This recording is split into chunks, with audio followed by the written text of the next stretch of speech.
সেপ্টেম্বরে করতে কেন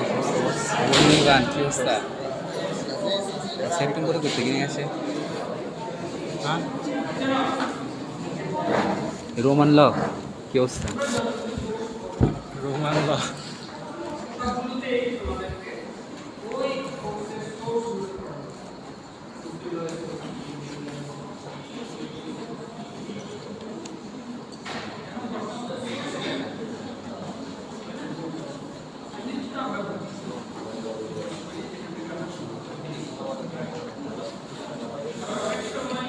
গরম লাগে না, প্রচুর গরম লাগে না?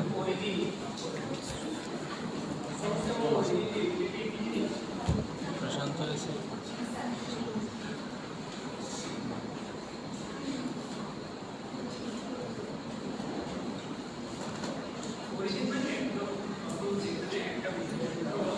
Roman Roman Roman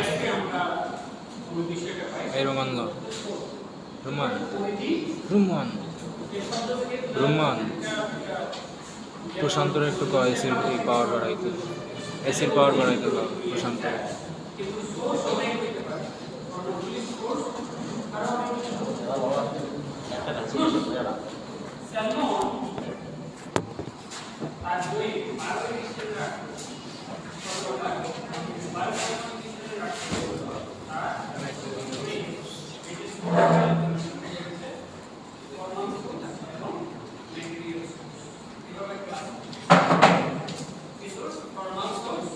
material source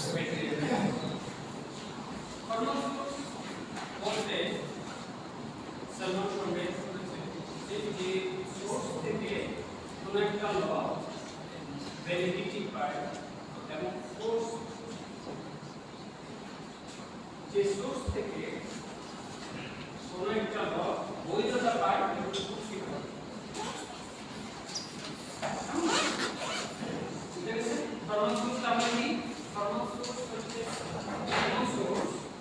যেটা একটা আইনকে বৈধতা দেয়, এবার একটা আইনকে শক্তি সেটার সাথে যদি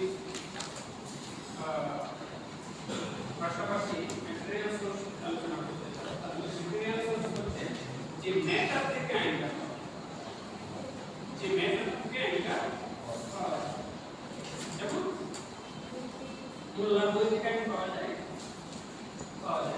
মোল্লার বই থেকে আইন পাওয়া যায়, মোল্লার তিনজনের আইন পাওয়া যায়, মোল্লার মুসলিম আইন পাওয়া যায়, এবং অনেক সেটা রেফারেন্স দেওয়া হয়েছে, তাই না?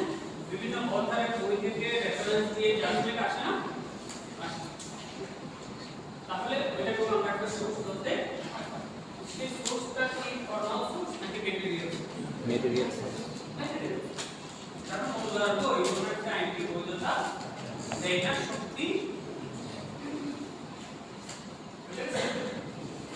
এবং সালমান তার বই এই যে মেটেরিয়াল সোর্সটা কিভাবে বার করে, একটা হচ্ছে লিগ্যাল সোর্স, হিস্টোরিক্যাল সোর্স, একটা হচ্ছে লিগ্যাল সোর্স আর একটা হচ্ছে হিস্টোরিক্যাল। লিগ্যাল সোর্স হচ্ছে ওই সোর্স যেটা রিকগনাইজ, যেটা রিকগনিশন, যেটা recognized by the legal system. Recognized by a legal system. একটা legal system যে সোর্সগুলোকে রিকগনাইজ করে as a source সেগুলো হচ্ছে legal system. এবং এই legal system আরেকটাকে এগুলো বাইন্ডিং, এগুলো কি বাইন্ডিং আর হচ্ছে একটু অথরিটেটিভ, এগুলো কি অথরিটেটিভ, তার মানে ল এর ব্যাপারে এগুলো অথরিটি, ল এর ব্যাপারে এগুলো অথরিটি এবং এগুলো ইমিডিয়েট, এগুলো ইমিডিয়েট, এগুলো আর কোনো মেডিয়েশনের প্রয়োজন নেই, এগুলো সোর্স হওয়ার, এগুলো অলরেডি সোর্স হয়ে গেছে।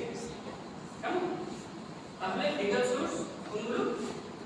লিগ্যাল সোর্স হচ্ছে যেগুলো রিকগনাইজ, যেগুলো অথরিটেটিভ, যেগুলো বাইন্ডিং এবং যেগুলো ইমিডিয়েট, সেগুলো হচ্ছে লিগ্যাল সোর্স। আর হিস্টোরিক্যাল সোর্স তোমরা যদি খানের বই পড়ো সেটা পাবে। সেলফোনের যদি এখন অ্যাকচুয়াল মেডিটেশনের পর থেকে কারণ অনেকগুলো বই একবারে মোল্লা বই এখনো বের হচ্ছে, সালমানের বই এখনো বের হচ্ছে। এখন কিন্তু সালমান তার পেছনে এখন রিভিশন পরিবর্তন সহ কেটে বের হচ্ছে। এখানে হচ্ছে বইটাকে আরেকজন যদি স্টুডেন্টসের পণ্ডিত এডিশন করে পাই, কিন্তু বইয়ের নাম থাকছে কোনটা? সালমান। প্রকাশকরা এই নতুন এই যে প্রফেসর বা অথর তাকে দিয়ে এটা পড়াই নিচ্ছে, তাকে হয়তো পেমেন্ট করছে, সে হয়তো এটা রয়্যালটি পাচ্ছে, কিন্তু মূল বই যা নামটা এখনো তার, কিন্তু সে প্রয়োজনীয় মডিফিকেশন গুলো করছে। এই প্রয়োজনীয় মডিফিকেশন একটা করছে 12th এডিশনে এসে এই ফর্মাল সোর্সটা বাতিল দিয়েছে। কারণ এই ফর্মাল এবং ম্যাটেরিয়াল যেভাবে ডিভিশন করার ক্ষেত্রে অস্টিন, নিউটন ইত্যাদি বিভিন্ন অথর এটা সমালোচনা করেছে। ফর্মাল সোর্স ব্যাপারটা একটু ফর্মাল সোর্স হচ্ছে একটা আইন যেখান থেকে বৈধতা পায় শক্তি। বলা হচ্ছে একটা আইন ব্যবস্থার মধ্যে কোনো না কোনো জায়গায় এমন একটা অথরিটি আছে যেটা ওই আইনটাকে বৈধতা দেয়, শক্তি দেয়। এখন রাইটাররা বলছে এতগুলা বুঝির দরকার নেই। ল যখন আমরা কোনো একটা ম্যাটারে পাবো তখনই এটা শুধু ল হতে পারে। ফর্মাল সোর্স কি এটা অনেক সময় একজন লয়ার এটা বুঝতে জানে না। হয়তো কনস্টিটিউশনালিটি প্রশ্ন যখন আসে এটাকে থিওরিটিক্যালি একটু সংজ্ঞায়িত করার প্রয়োজন আছে, কিন্তু প্রথমেই ফর্মাল সোর্স, ম্যাটেরিয়াল সোর্স এভাবে আলোচনা করার মাধ্যমে এই বিষয়টাকে জটিল করার কোনো প্রয়োজন নাই। এবং একজন রাইটার সম্ভবত এলেন কিচন সে বলছে যে এই ক্লাসিফিকেশন স্যালমনের এই ক্লাসিফিকেশনে হিস্টোরিক্যাল সোর্সের গুরুত্বটাকে কম করে দেখানো হয়েছে।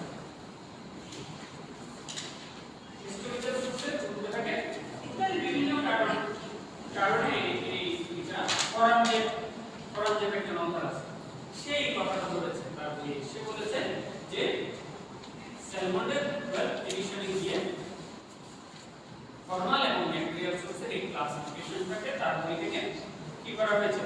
বাদ দেওয়া হয়েছে। এবং আলোচনা ডাইরেক্ট তোমরা যদি স্যালমনের বই পড়ো ডাইরেক্ট প্রথম কথাটা হচ্ছে লিগ্যাল সোর্স দিয়ে এটা দিয়ে কথাটা শুনো।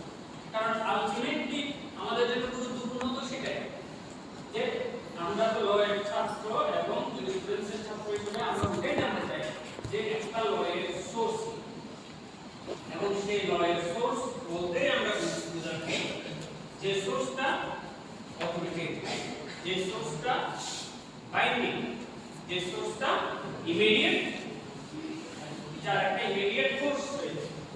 এবং তাহলে এখন তোমরা বুঝো যে সোর্স ফর্মাল এবং তারপরও তোমাদের জুরিসপ্রুডেন্সের ছাত্র হিসেবে ফর্মাল ম্যাটেরিয়াল এটা তোমাদেরকে জানতে হবে, যতই সেলমন পারপস থেকে বাদ দিক না। বুঝে গেছে?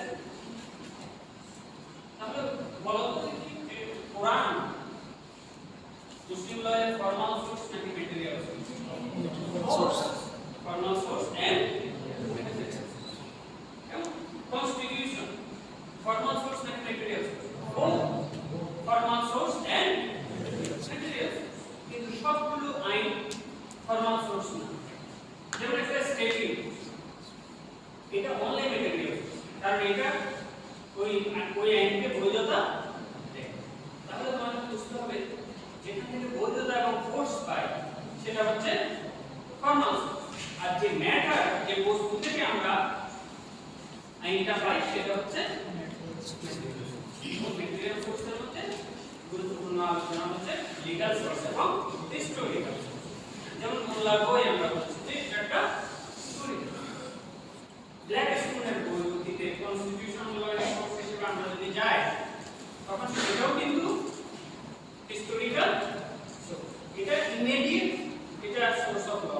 যখন কোন একটা কেসে এটাকে রিকগনাইজ করছে যে এই প্রিন্সিপালটা ব্ল্যাকস্টোন সঠিক লিখেছে, যখন এটা প্রেসিডেন্ট পরিণত হচ্ছে, যখন এটাকে রিকগনাইজ করছে, তখন সেটা কিসে পরিণত হচ্ছে? লিগ্যাল সোর্সে পরিণত হচ্ছে। তখন পর্যন্ত সেটার একটা হিস্টোরিক্যাল ভ্যালু রয়েছে। বুঝা গেছে? এই ক্লাসিফিকেশনের পরে আমরা চলে যাই এবার বিভিন্ন রকম সোর্স কোনগুলো আছে। এর মধ্যে সব প্রমিনেন্ট সোর্স যেগুলো প্রায় প্রত্যেক আইনে পাওয়া যায়, অন্য গুলো তো যোগ পাইছে, মানে সাবসিডিয়ারি বা সেকেন্ডারি গুলো যোগ পাওয়া যায়, কিন্তু মূল লিস্টে সবসময় এই তিনটা থাকে: লেজিসলেশন, কাস্টম এবং প্রেসিডেন্ট। লেজিসলেশন, কাস্টম এবং প্রেসিডেন্ট। যদিও বর্তমানে legislation is the number 1 source, এই কোনটা লেজিসলেশন, কিন্তু হিস্টোরিক্যালি অতীতে যদি তুমি যাও সবচেয়ে গুরুত্বপূর্ণ সোর্স অফ ল ছিল কি? সবচেয়ে গুরুত্বপূর্ণ সোর্স অফ ল কি ছিল? কিন্তু আজকের যুগে এসে প্রমিনেন্সটা তার না, এখন তার জায়গা নিয়ে নিয়েছে লেজিসলেশন এবং প্রেসিডেন্ট। লেজিসলেশন এবং প্রেসিডেন্ট, কিন্তু তারপরেও গুরুত্ব কমে গেছে, মানে সব ক্ষেত্রে যে গুরুত্ব কমে গেছে তা কিন্তু কোন কোন ক্ষেত্রে এটা প্রাইমেস এখন বিদ্যমান আছে। যেমন ইন্টারন্যাশনাল, তোমরা জানো যে চুক্তির মাধ্যমে, কনভেনশন বলে, ট্রিটি বলে, বিভিন্ন দেশের মধ্যে যে চুক্তি হয় সেটা আন্তর্জাতিক আইনের অন্যতম একটা গুরুত্বপূর্ণ সোর্স। যেমন ইউএন চার্টার কিন্তু একটা বহুরাষ্ট্রীয় একটা চুক্তি। ইউএন চার্টার একটা এরকম অনেকগুলো চুক্তি আছে যেগুলো বিভিন্ন রাষ্ট্রের মধ্যে সম্পর্ক নিয়ন্ত্রণ করে, এবং আন্তর্জাতিক যে ব্যবস্থা রয়েছে, ইন্টারন্যাশনাল লিগ্যাল অর্ডার, যেটা ইন্টারন্যাশনাল লকে মানে গুরুত্বপূর্ণভাবে ধরে রেখেছে কি? চুক্তি। যেমন এই চুক্তিকে বিভিন্ন নামে ডাকা হয়, কনভেনশন বলে, প্রটোকল বলে, বিভিন্ন নামে ডাকা হয়। কেমন? কিন্তু এই চুক্তি চেয়েও আন্তর্জাতিক আইনের গুরুত্বপূর্ণ সোর্স অফ ইন্টারন্যাশনাল ল এখন আজকের দিনেও কাজ করে। সব আইনের ক্ষেত্রে এটা নাই, কিন্তু আন্তর্জাতিক আইনের ক্ষেত্রে এটা বিদ্যমান রয়েছে। হ্যাভিং সেড দ্যাট, এই জিনিসটাকে স্পেশাল আলাদা করে রাখা। আন্তর্জাতিক আইনের ক্ষেত্রে চুক্তির গুরুত্ব এখনো আগের মতোই রয়েছে, একেবারে এক নাম্বার পর্যায়ে রয়েছে। এটা যদি বাদ দাও, অন্যান্য জায়গায়, অন্যান্য ক্ষেত্রে কাস্টমের গুরুত্ব অনেক কমে গেছে, অনেক কমে গেছে। এর একটা কারণ হচ্ছে একটা কাস্টম গড়ে উঠতে অনেক সময় লাগে। অনেক সময় মানে এটা ওই যে 4 নম্বর একটা কম্পোনেন্ট বলেছি, ফ্রম ইমেমোরিয়াল অ্যান্টিকুইটি। ইমেমোরিয়াল আমরা বলি না, from time immemorial, from time immemorial, time immemorial অনেক আগে, মানে যেটা শরণার্থী কাল, এই এটা বাংলা কি? শরণার্থী কাল। তার মানে লিভিং কারো কাছে এটা স্মরণ নাই যে এটা কখন শুরু হয়েছে। তার মানে এটা কমপক্ষে 80 বছর 90 বছর আগে বিষয়। বুঝা গেছে? এটা কখন শুরু হয়েছে এটা মানুষ জানে না, মানুষ এটা শুধু চর্চাই করে আসছে। বুঝা গেছে? তাহলে যেহেতু একটা কাস্টম তৈরি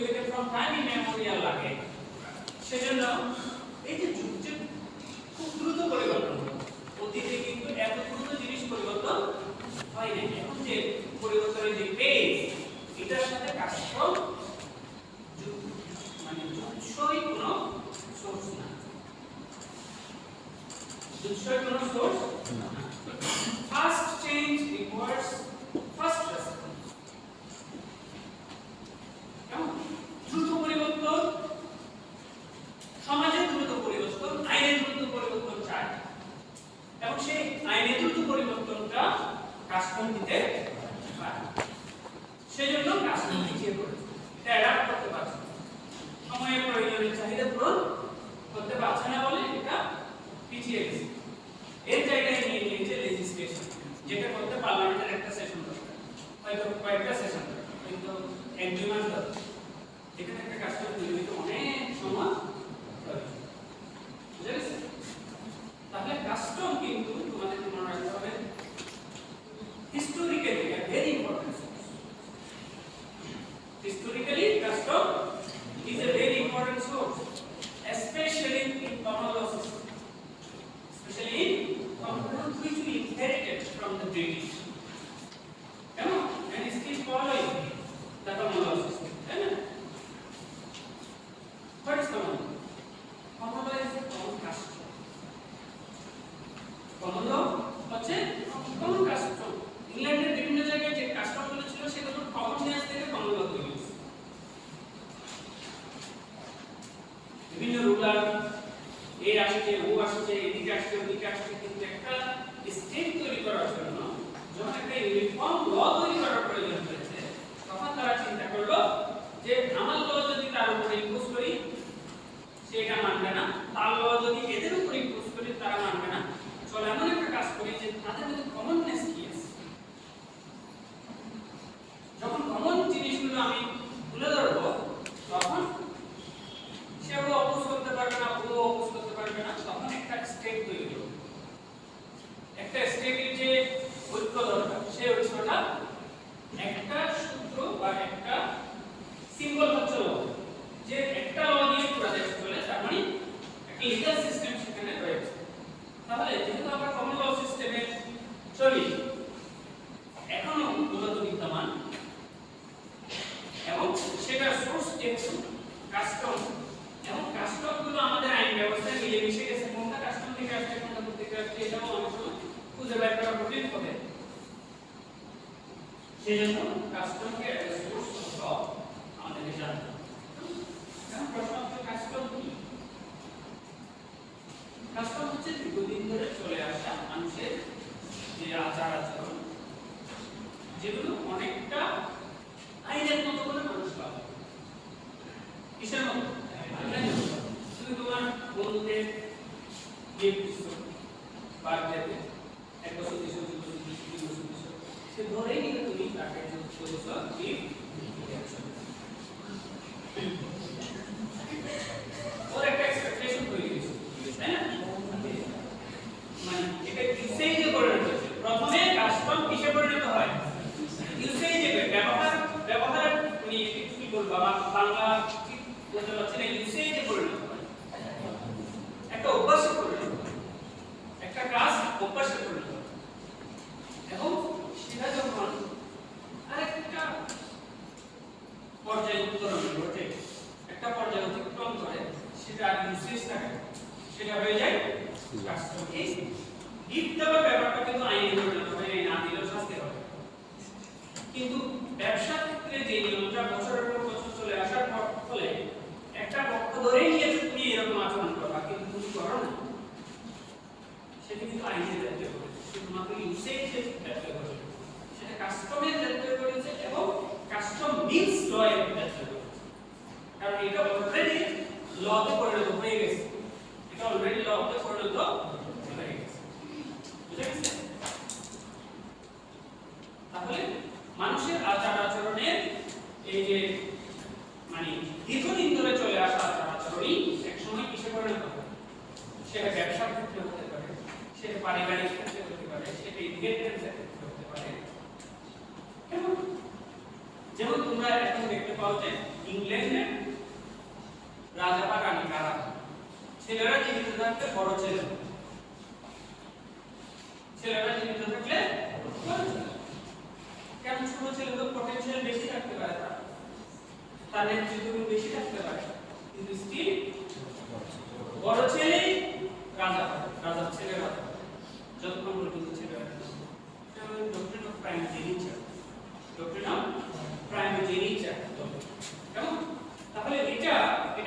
কাস্টম থেকে আসছে। কি থেকে আসছে? কাস্টম। দীর্ঘদিন ধরে চলে আসা রীতিনীতি থেকে এটা প্রতিষ্ঠিত হয়ে গেছে। ওকে, তাহলে ইউসেজ থেকে এখন প্রশ্ন হচ্ছে যে when does a custom become law? কোন পর্যায়টা আমি যে বলছি ইউসেজ থাকে এক পর্যায়ে গিয়ে এটা কাস্টম, সেই পর্যায়টা কি আমাদের বলছে। ওকে, কেউ বলেছে এটা হচ্ছে যে point of recognition by the state. State যখন রিকগনাইজ করবে কাস্টমকে কোন একটা লেজিসলেশনের মাধ্যমে অথবা কোন একটা প্রেসিডেন্টের মাধ্যমে ওই পর্যায়ে একটা ল একটা কাস্টম কিসে পরিণত হয়?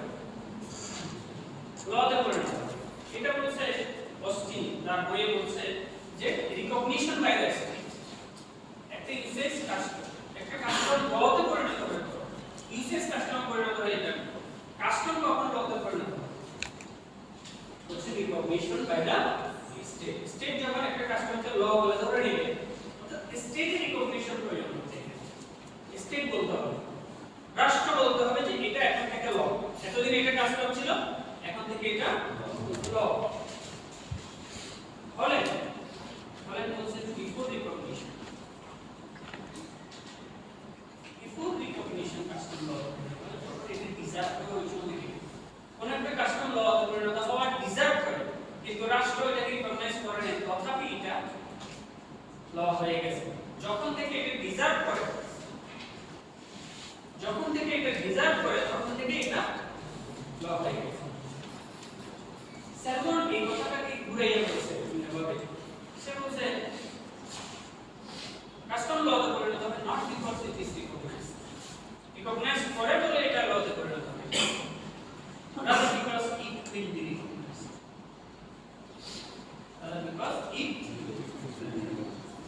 এটা একেবারে পেকে গেছে, এটা ল হওয়ার মতো অবস্থায় চলে গেছে, এটাকে আলটিমেটলি রিকগনাইজ করে এই পর্যায়ে আমাদের শাহরুখ স্যার এই ক্ষেত্রে একটা বলতো।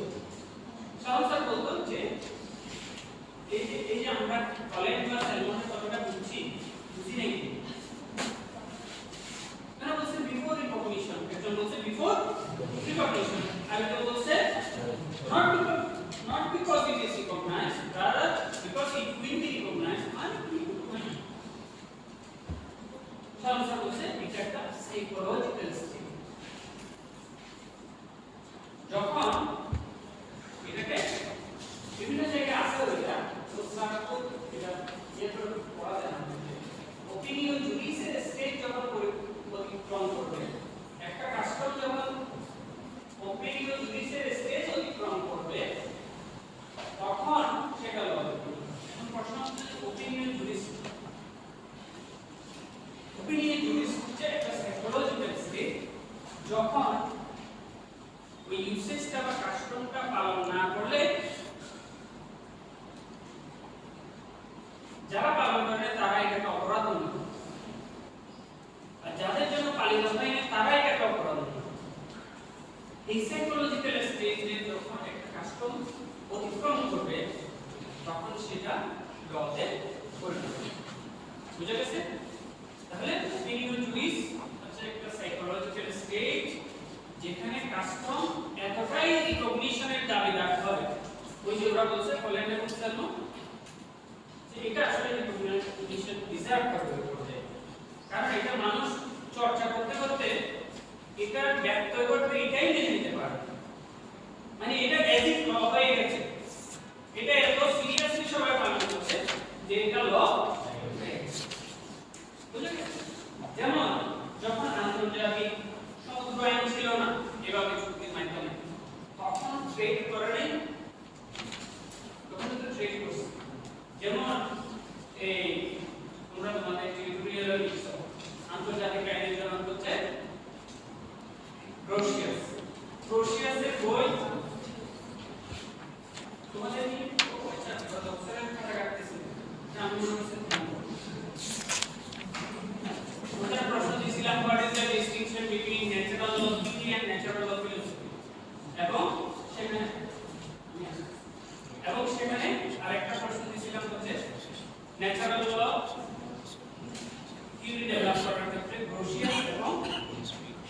সেন্স সমাস এখানে আছে কন্ট্রিবিউশন কি তোমাদের কি ব্যাপার তোমরা ভয় পেয়ে আমাকে আট বছর এটা দেখো ওদের জন্য থিওরি থেকে যখন টিউটোরিয়াল দিছি এই প্রশ্নটা দিছি আচ্ছা যাই রুশিয়া যখন তার বই লিখলো প্রায় 1615 সালে তার আগে কি আর সমুদ্র ছিল না তার আগে কি যাতায়াত ছিল না তারপরও অনেক বছর আগে তোমার সমুদ্রের ট্রেড ইত্যাদি হতো তাহলে এগুলো কেমন ছিল বিশ্বের মাধ্যমে হতো কাস্টম নয় বড় কাস্টম এস এখন কেউ যদি বাইরে করতে বলছে তো আমাদের কাস্টম এটা তো ল কোথায় আছে কোন সোর্স থেকে আছে আমাদের বুঝতে হবে যে ফর্মাল স্টেট তৈরি হওয়ার আগে তাই না বিশেষ করে ন্যাশনালিজম আমাদের তো আগে বলে শোনা হয় ন্যাশনালিজম বেশি দিনের না 400 বছরের 400 বিশেষ করে it is of European origin it is of European origin national চিন্তাটা ন্যাশনাল স্টেট ন্যাশনাল মানে নেশন স্টেট চিন্তাটা কিন্তু ইউরোপিয়ান চিন্তা আগে তো ট্রাইব মাঝখানে এটা ছিল মাঝখানে হচ্ছে তুমি একটা বেশি ট্রাইব আবার বিশাল এম্পায়ার এই দুটোর মাঝখানে একটা যে নেশন স্টেট এর মতো একটা টেরিটরির মধ্যে যতই ট্রাইব থাকুক একটা স্টেট আবার বিশাল এম্পায়ার এই চিন্তাটা কিন্তু এই যে একটা জাতি যেভাবে তাদের ভাষা ইত্যাদি সংস্কৃতি এগুলো কমননেসের কারণে একটা জাতি এই কথাটা বলেছে ইউরোপিয়ান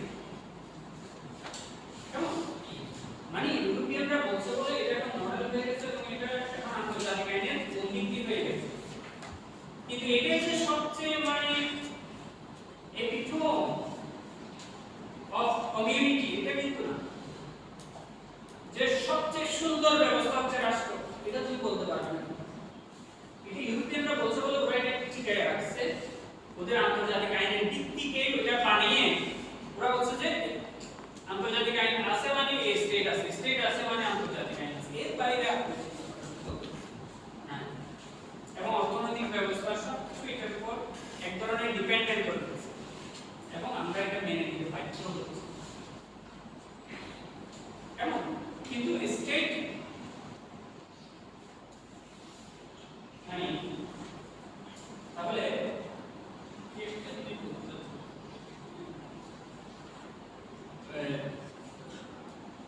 স্টেট তৈরি হওয়ার আগেই কিন্তু কাস্টম ছিল কেমন কাস্টম ছিল সেই কাস্টম ওই যে পারস্পরিক বোঝাপড়ার মাধ্যমে কিন্তু এটা পালন করা হয় ঠিক আছে তাহলে ওই স্টেজটা ওই সময় কিন্তু এই স্টেজটা ছিল ওই সাইকোলজিক্যাল স্টেজটা ছিল যে কাস্টম কখন আইনে পরিণত হয়েছে পরস্পর বুঝতো ডিফাইন করার দরকার হয় ওটাই বলতে চাচ্ছিলাম কাস্টমকে অলিখিত বলে অগুরুত্বপূর্ণ ভাবে প্রকাশ করে অলিখিত বলে অগুরুত্বপূর্ণ এমনকি ইয়াতে রোমান লতে লেক্স স্ক্রিপ্টা লেক্স নন স্ক্রিপ্টা লিখিত আইন লিখিত আইন স্ট্রিক্ট সোর্স এবং এই যে কাগজপত্র দলিলপত্র জমি এগুলো কখন তৈরি হয়েছে বেশি দিন আগে এর আগে কার জমি কোথায় কে কিভাবে এটা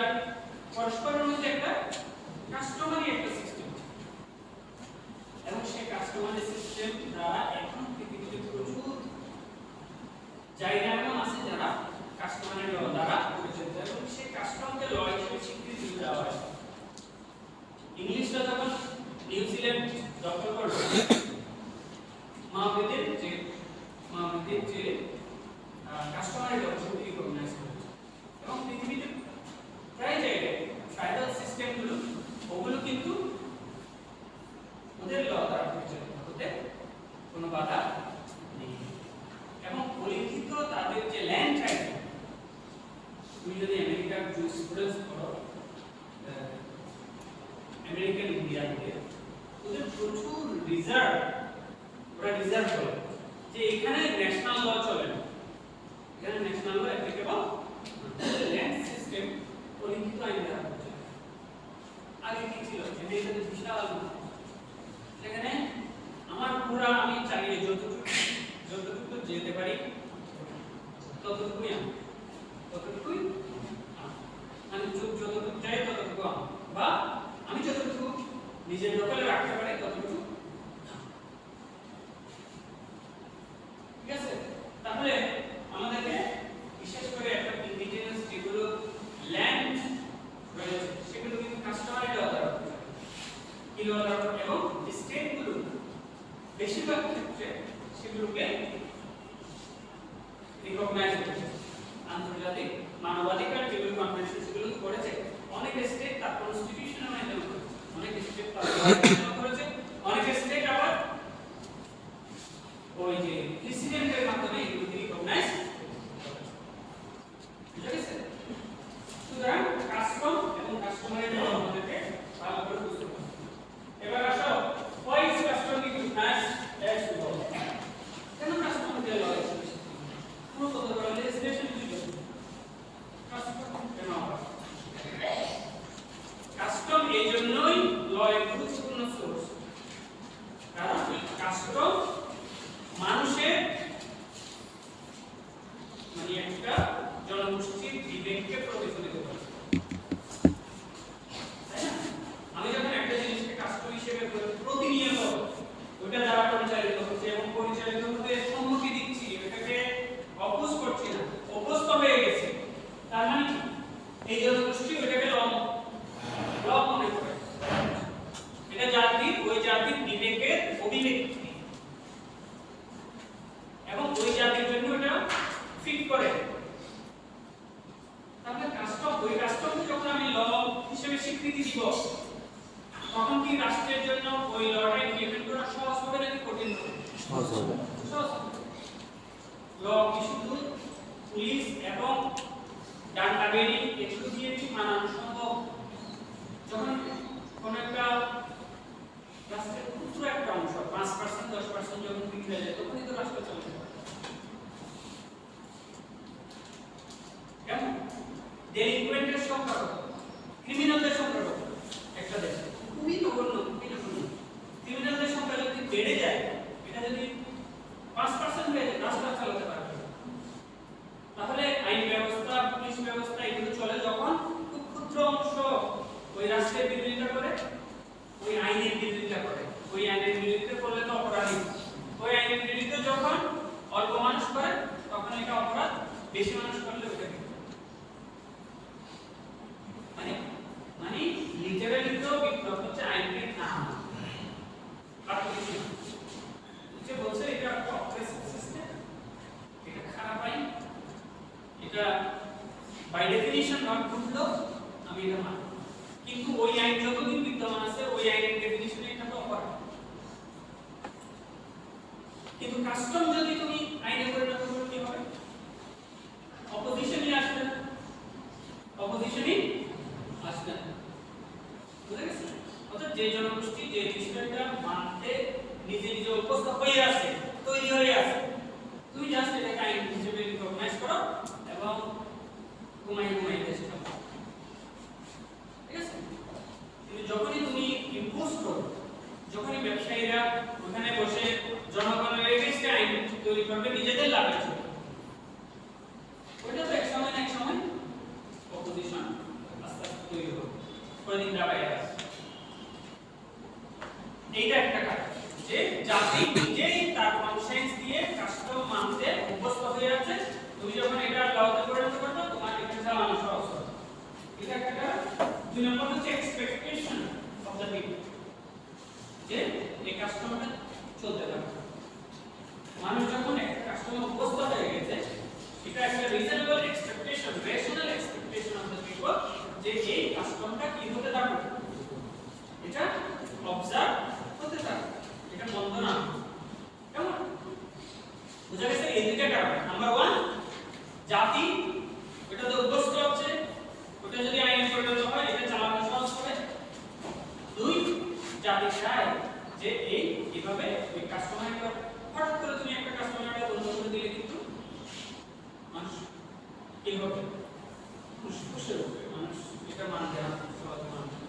এই জন্যই অনেকগুলো কাস্টম আমাদের কাছে কিছুটা আনরিজনেবল মনে হলেও ওই জনগোষ্ঠী অভ্যস্ত হয়ে গেছে থেকে এগুলো চলতে অন্য আরেকটা জনগোষ্ঠীর কাছে এটা অপ্রেসিভ মনে হয়, যেমন মেট্রিলিনিয়াল ইত্যাদি বিভিন্ন রকম কি আছে না, বা পেট্রিয়ার্কি অনেক জায়গায় আছে, পেট্রিয়ার্কি অনেক জায়গায় আছে, ওরা হচ্ছে স্টাইলের জন্য এটা ভালো, স্টাইলের জন্য এটা ভালো।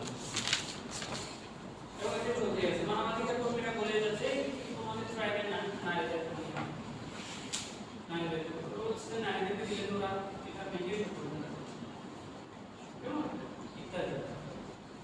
এবার আসো কাইন্ডস অফ কাস্টম। কাস্টম কয় ধরনের? কাস্টম মূলত দুই ধরনের, একটা হচ্ছে লিগ্যাল কাস্টম আর একটা হচ্ছে কনভেনশনাল কাস্টম। লিগ্যাল কাস্টম আর কনভেনশনাল কাস্টম। লিগ্যাল কাস্টম বুঝাই যাচ্ছে এটা অপারেটিভ পার্সে, অপারেটিভ পিআর পার এসে নিজে নিজে, পার্সে মানে নিজে নিজে, এটা হচ্ছে অপারেটিভ পার্স।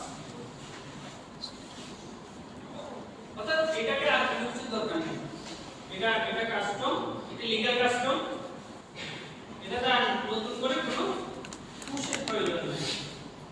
আর একটা কনভেনশনাল, এটা কিন্তু নিজে নিজে কাস্টম না, এটা পক্ষগুলো এটার ব্যাপারে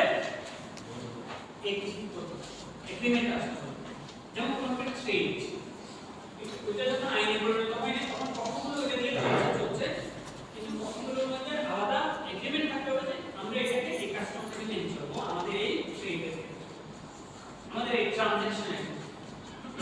কনভেনশনাল এরকম হচ্ছে কনভেনশনাল কাস্টম আসলে কাস্টমই যতক্ষণ লিগ্যাল নয় এটা কিসের কাস্টম, এটার জন্য আলাদা এগ্রিমেন্ট করে। আরেকটা হচ্ছে লোকাল কাস্টম আর ন্যাশনাল কাস্টম। এটা হচ্ছে লোকাল কাস্টম, এটা হচ্ছে ন্যাশনাল কাস্টম। যেমন ইন্ডিয়ার ক্ষেত্রে জম্মু আর কাশ্মীর, ওখানে ফর এক্সাম্পল, অথবা এই যে সেভেন সিস্টার্স, ওরা বলে নর্থ ইস্টার্ন প্রভিন্স, কেমন নর্থ ইস্টার্ন প্রভিন্সের মধ্যে মনে করো একটা ট্রাইবাল ইয়ে বেশি, ওখানে কোনো একটা যদি কাস্টম হয়, কাস্টম এটাকে মেনে নেবে, ওই কিন্তু পুরো জাতির জন্য প্রযোজ্য হবে, কিন্তু এটাকে আমরা লোকাল কাস্টম দেখে।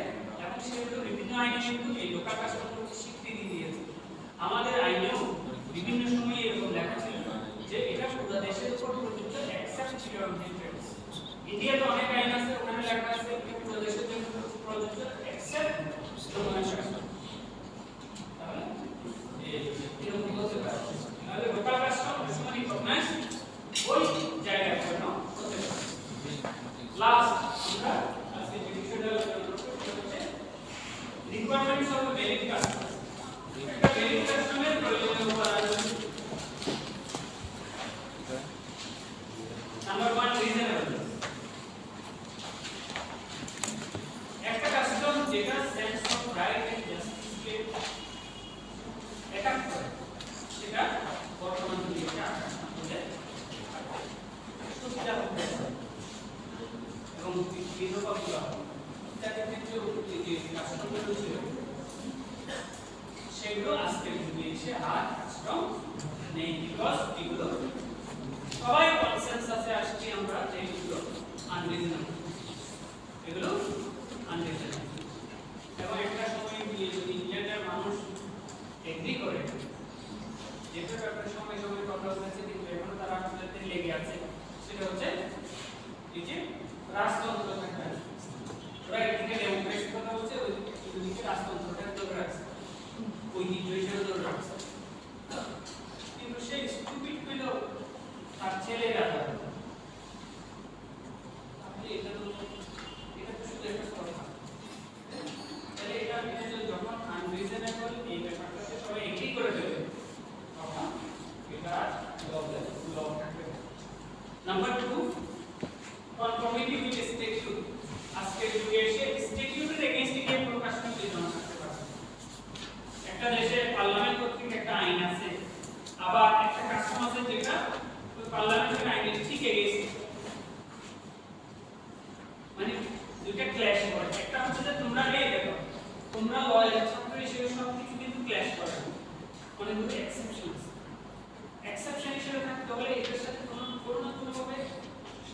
থাকতে হবে, কিন্তু যেটা হেড অন ক্ল্যাশ করে সেটা কিন্তু দুইটা একসাথে থাকতে পারে, দুইটা সূত্র একসাথে থাকতে পারে, একটা থাকতে পারে। সুতরাং যখন আমাদের এখানে যে কিলাবিয়ের অর্থাৎ চালু ছিল, কিলাবি এমনি করা হয়েছিল ভালো কিছু যাতে হাজবেন্ড আর ডিভোর্স বেশি বেশি না হয়, কিন্তু হয়ে গেছে এটা হচ্ছে যে ওই কিছু দিনের জন্য টাকা দিয়ে দিবে, এটা একটা অ্যারেঞ্জড সবকিছু কয়েকদিন পরে ডিভোর্স দিয়ে আবার তখন হাজবেন্ড আসবে, এটা করা হয় এবং ইত্যাদি বিভিন্ন ফতোয়া, বিশেষ করে যে সে ফতোয়া, এমনকি যারা নলেজেবল তারা না, একটা পর্যায়ে গ্রামের যারা মহৎ ওরা ফতোয়া দিয়ে দিচ্ছিল, তখন আমাদের সুপ্রিম কোর্ট থেকে একটা রায় এসেছিল যে ফতোয়া বই, এটা নিয়ে আবার বিভিন্ন রকম দিক যে ফতোয়া বই, কিন্তু কথা হচ্ছে যে তখন ওই রায়ে বলা হয়েছিল যে একটা দেশে দুই ধরনের আইন থাকতে পারে, কারণ এগুলো হেড অন ক্ল্যাশ করে। রাষ্ট্রের আইন বলছে একটা জিনিস, ফতোয়া বলছে ঠিক অপোজিট জিনিস, দুটো যদি একসাথে বিদ্যমান থাকতে দাও তখন কিন্তু আইন ব্যবস্থা আর ঠিক থাকে। যেমন কিন্তু ফতোয়া যখন ক্র্যাশ করে তখন টিকতে পারে, যেমন একটা ইনহেরিটেন্সের বিষয়, মুসলিম ইনহেরিটেন্সের বিষয়, এখন অনেক ফতোয়া এগুলোতে আছে,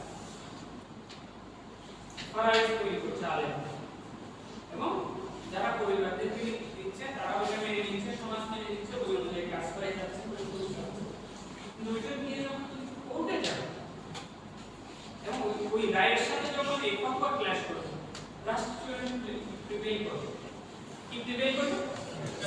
তার মানে স্টেটিভ লর সাথে যত কাস্টম পাশাপাশি থাকতে পারছে তখন কোনো সমস্যা নেই, কিন্তু যখন ক্ল্যাশ করবে তখন স্টেটিভ ল এর সাথে কনফর্মিটি থাকতে হবে, কাস্টমের কিসের সাথে? স্টেটিভ লয়ের সাথে কনফর্মিটি থাকতে হবে। Number 3, observance as of right, observance as of right, এই কাস্টমটা একদম অটোমেটিক্যালি সবাই মেনে নিচ্ছে, এটাকে ফোর্স করে মানাইতে হচ্ছে। যেমন এক সময় একটা আইন ছিল, এটা তোমাদের সালমান রুবেল পাস, যেটা অনুযায়ী কারো ছেলে মেয়েকে বিয়ে দিতে হলে ওই যে সামন্ত যারা ছিল, লর্ড ছিল, ল্যান্ডলর্ড ছিল, তাদেরকে ট্যাক্স দিতে হবে। ট্যাক্স পৃথিবীতে কেউ দিতে চায় না। ট্যাক্স এমন একটা জিনিস যে পৃথিবীর সব দেশের মানুষ এটা রেখেছে, বুঝতে পারছো? এই ট্যাক্সটা তাহলে এটা অ্যাজ অফ রাইট ছিল না, এটাকে জোর করে মানাই, তাহলে জোর করে মানাইলে ওটা কাস্টম হবে, কাস্টম যখন স্বতঃস্ফূর্তভাবে মানবে তখন শুধুমাত্র এটা কিসে পরিণত হবে? ল। এবং লাস্ট ইমেমোরিয়াল এন্টিটি, অনেক আগে থেকে একটা কাস্টম চলে গেছে, এই 10 বছর আগে 20 বছর আগে শুধু কাস্টম হবে, সেই হতে পারে, কিছু হতে পারে, অভ্যাস হতে পারে, হ্যাবিট হতে পারে।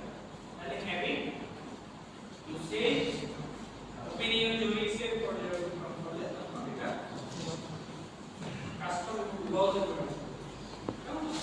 এখানে তোমাদেরকে লাস্ট একটা ছোট্ট একটা পয়েন্ট তোমাদের তাই এটা হচ্ছে কাস্টম, কাস্টম হচ্ছে সোর্স অফ ল, আর এটা হচ্ছে প্রেসক্রিপশন। প্রেসক্রিপশন তোমাদেরকে পড়াবো আর পরে, যখন আমরা প্রপার্টি করবো তখন। প্রেসক্রিপশন হচ্ছে অনেকদিন ধরে একটা জায়গায় যখন কারো কাছে থাকে তখন সেটা তার হয়ে যায়। অ্যাডভার্স পজিশন, অ্যাডভার্স পজিশন, মালিক জানে যে তার জমি আরেকজনকে নিয়ে গেছে, কিন্তু সে কোনো প্রতিবাদ করছে, কোনো আইনগতভাবে চ্যালেঞ্জ করছে, ডকুমেন্ট সব প্রমাণ, কিন্তু জমি হয়ে গেছে আরেকজন, তার প্রেসক্রিপশন কাজ করছে, কি কাজ করেছে? প্রেসক্রিপশন। যেমন তুমি কোনো একটা বিল্ডিং করছো, এখানে চলার পর অনেক বছর একেবারে সব টাইমে মেমোরিয়াল তুমি না, তাহলে প্রেসক্রিপশন হচ্ছে source of right, source of right, আর কাস্টম হচ্ছে সোর্স অফ ল। বুঝতে পেরেছো? কাস্টম হচ্ছে সোর্স অফ